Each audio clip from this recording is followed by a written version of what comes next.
Well, we're here today with G. Edward Griffin, world-renowned for two books, The Creature from Jekyll Island and also A World Without Cancer. So we want to thank you for taking time out of your busy schedule to meet with us today. Well, thank you. It's a pleasure.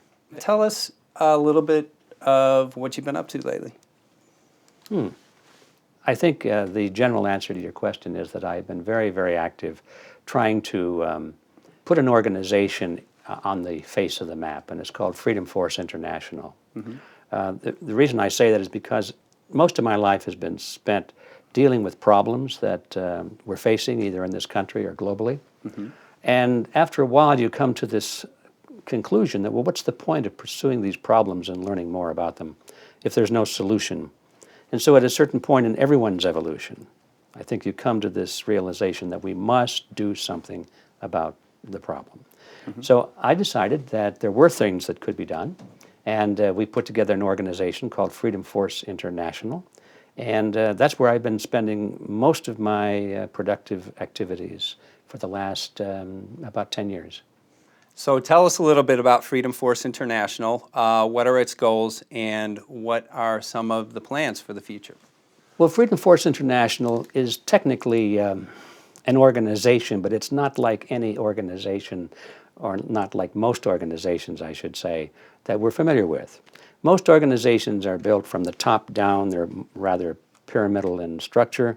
They have a leader, they have a group of directors, and then they have middle management, then they have all the rank and file who carry out the work and get the job done.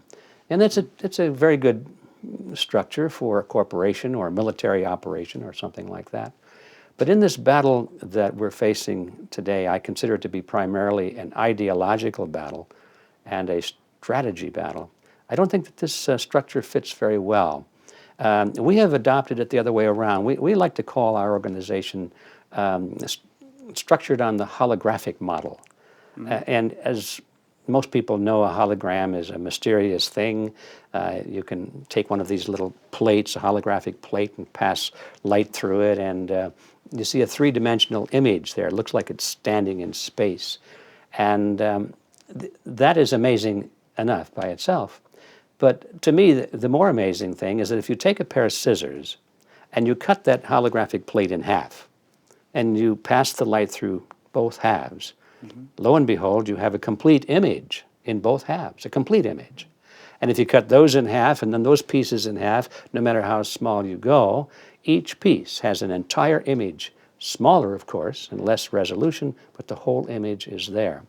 And so what we decided in the very beginning was to create a holographic structure for our, quote, organization, because we didn't want this kind of a pyramidal structure where there was some great almighty leader at the top and the all-wise managers and so forth. That is more or less the problem we're facing in the world today, is this highly structured command system where you must obey and follow the dictates of those at the top. We didn't think that was the right model for a movement that was supposed to oppose that sort of thing.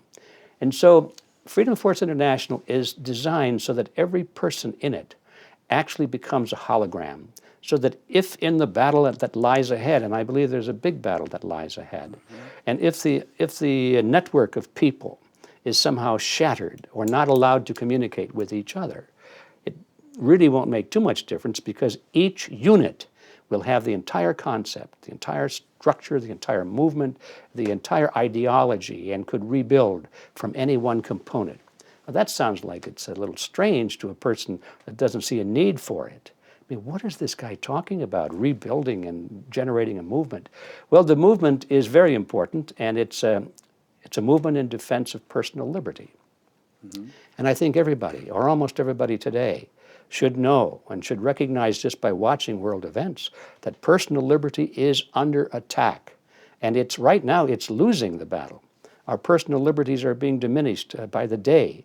There's hardly a day that goes by that some legislature in the world, and particularly in our own government, hasn't passed a couple of more laws, which supposedly is for our own benefit to help us in some way, but the backside of that coin is that our personal liberties are being shaved and diminished more and more, to the point that now we have a system where liberty is not the important element at all being discussed in the halls of Congress. What they're discussing now are control mechanisms and ways to administer and ways to provide security and all of this sort of thing. It's a command economy that you might expect under wartime conditions. And in fact, that is exactly how these people think of it right now, that this is like a military structure they're trying to build, so that the system that we see evolving around us is becoming more and more militaristic we don't think of it that way, but it's militaristic in the sense that there is a high command and you're part of the army or the navy or whatever it is, and you salute your officers and you take orders, you make no questions, you don't resist, you don't ask why, you have no control over what happens, you're just in there, you follow orders, you're taken care of, you're given food, shelter, health care, and so forth, as long as you're obedient, and if you step out of line, you wind up in prison. This is the kind of a system that is being built right now, and it's really patterned after the militaristic model. And so I see this concept of the military structure as really what we're trying to oppose.